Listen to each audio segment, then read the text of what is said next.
Well, you wouldn't believe it if I couldn't show you. I'm hoping this one's probably going to get muted, but I don't care. Nocturnal or Nocturne in C sharp. Hosser. Even though I know that, I mean, I could be playing Vincent's album.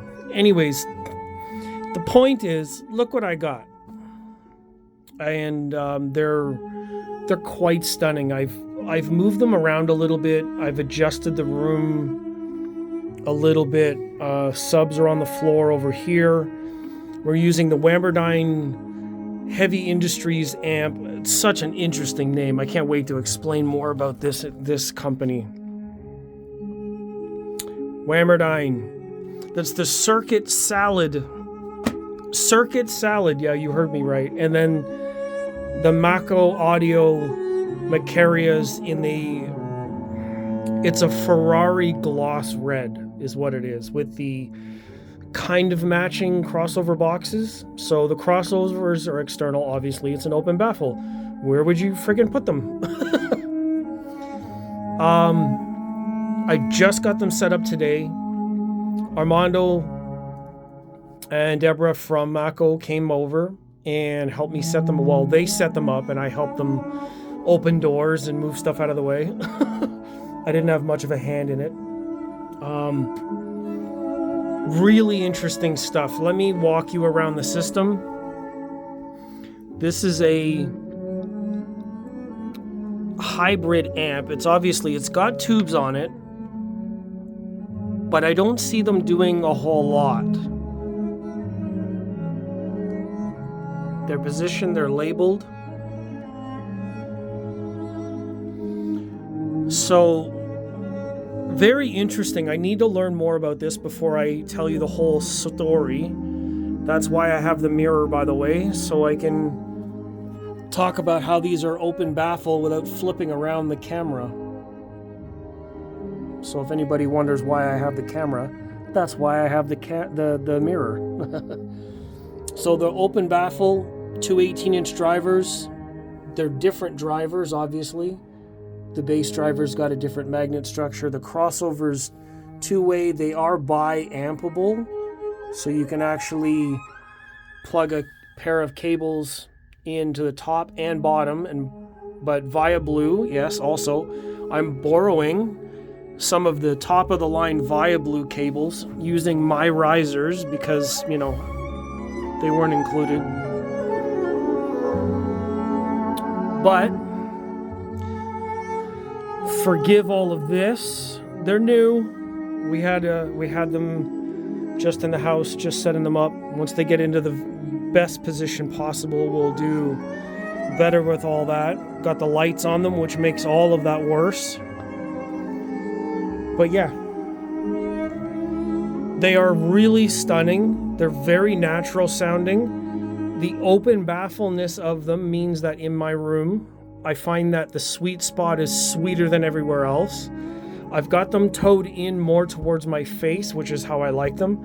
And the high frequency just opened up completely when I turned them. You guys know that my room is treated everywhere. So the first reflection points are almost eliminated in this scenario. The bass and low end. I don't know how much to say about bass and low end yet because I haven't positioned them really anywhere in the room to try it out. I figured, I could have my subs take care of most of that, but here's the interesting part. I'm normally using XLR for my amps, and in this scenario, I had to use the RCA connections from my Michi to this amplifier because it's RCA only. Now we're going to skip that one. Skip that one. Oh yeah, I can probably play that. That's one of Vincent's older versions. So yeah, I was saying normally I would use XLR, but this is RCA only, so I've taken the RCAs from the subs and put them into the outputs from the Michi so that I have the length. Otherwise, it would be XLR there. So because of that, I can't run the subs at the same time because I don't have any other RCAs that are that long to go all the way around to the front. And I didn't get cables. I didn't get ViaBlue cables that would run from here all the way around. XLR cables that long from ViaBlue would be crazy. But I am borrowing the speaker cables, which now for the next number of weeks, I'll probably have these in my system. All the other speakers are going to have to wait because if I'm honest, and this is the downside of having such a privilege to borrow things like this, I don't have any space for these anywhere else. So they're going to have to stay here until the review, my process or whatnot, until it's done. The amp might have to go back at some point. I mean, it's all going back at some point. I'm not buying this stuff. These are, I think they're just over 15K, and it's birch ply panels, and it's 15K up from 12.5, I believe, for the base model for the custom gloss finish. Now, it's multiple layers. It's professionally finished. It's amazing stuff. The crossover box is aluminum. I believe that's a painted aluminum. I could be wrong. Could be anodized red. So it kind of matches. I mean, if I didn't have my lights on it flaring it up, then it would be better. But damn, they look good in here. Honestly, like, check the color. I'll change the lens. So that's the three times lens. These are the grounded models, I believe. So, this is just an intro video. It's an intro video just to say I have them. I'm recording on my phone, so it's not a sound demo. I'm tired already today. I didn't do a live stream. I apologize for a lot of my friends. I know I didn't do a live stream on Thursday either. Again, same thing. I got a delivery in on Thursday, and it completely wiped me out. I felt like streaming, but I was just too tired to do it. Let me showcase what that was about. You guys might already know. The KEF 11 metas are here. They're in my system out here because I knew the Macarias were showing up. The Macco speakers were going to take that space. So I didn't want to unbox these, then put them in location, and then have to move them out again, and then blah, blah, blah.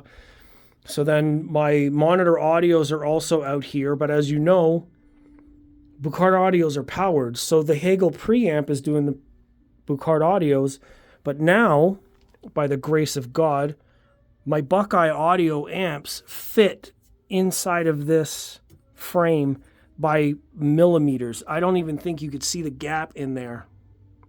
It's so tight. Here, let me show you. That's how tight the gap is.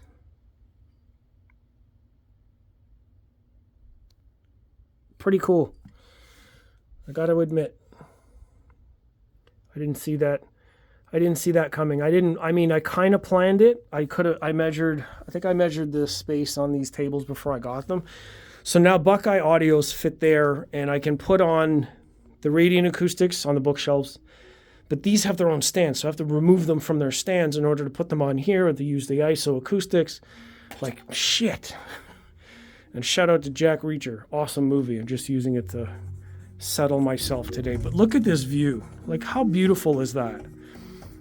And the chair being like kind of red, pink. It just, this, I think some of you are going to know, and I hope that you understand what I mean by this, but I think my mom would be very proud right now to see all of this come together in such a way, to have it match, to have some color in here, to see things develop so much. So I don't know what to say. I'm a little speechless when I bring that up. Some of you are going to know, and if others don't know, say I don't get the reference, and then my friends will let you know in the comments. It's a big deal, and I'm a bit emotional about that. This is a big thing. Just for what it is. This is an expensive system, and I'm just a guy from the neighborhood, and the MACO speakers and the company are based 20 minutes away, and they felt like it was worth their time and worth their effort and worth the risk and trust to, as you know, our friendship and our connection grows, to loan me a set of speakers like this. They're, you know, that's 15, and I don't even know how much this one is. I didn't get a price list yet, so I'm a little behind on that, but more details coming. A lot of people are going to have questions. The most that I can tell you is they're very sensitive to positioning. The more you have them towed in, the more high frequency you get. You think a giant 18-inch woofer like that might not bring you the sensitivity, but trust me. Do you guys know this song? Try it out. I'll let you hear the micro details here.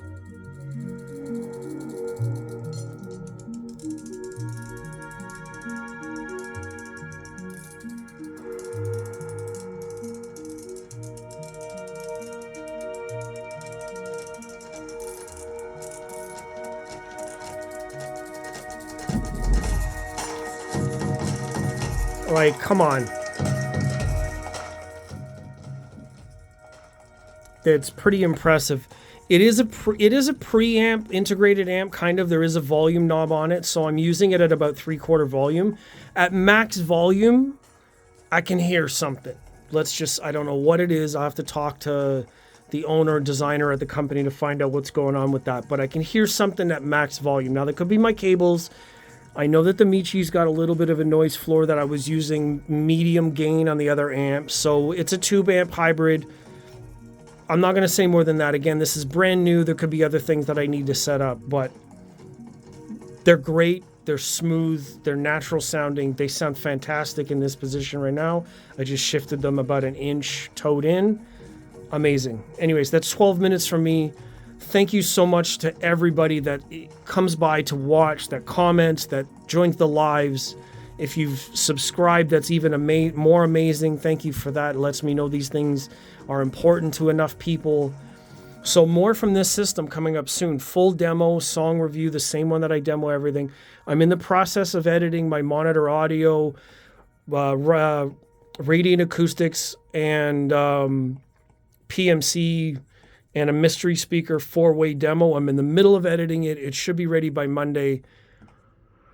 Pretty awesome stuff. Anyways, I'll see you in the next video. Thank you so much for this, and let me know what you think or what you want to know about them in the comments. All right. See you in the next one. Thank you.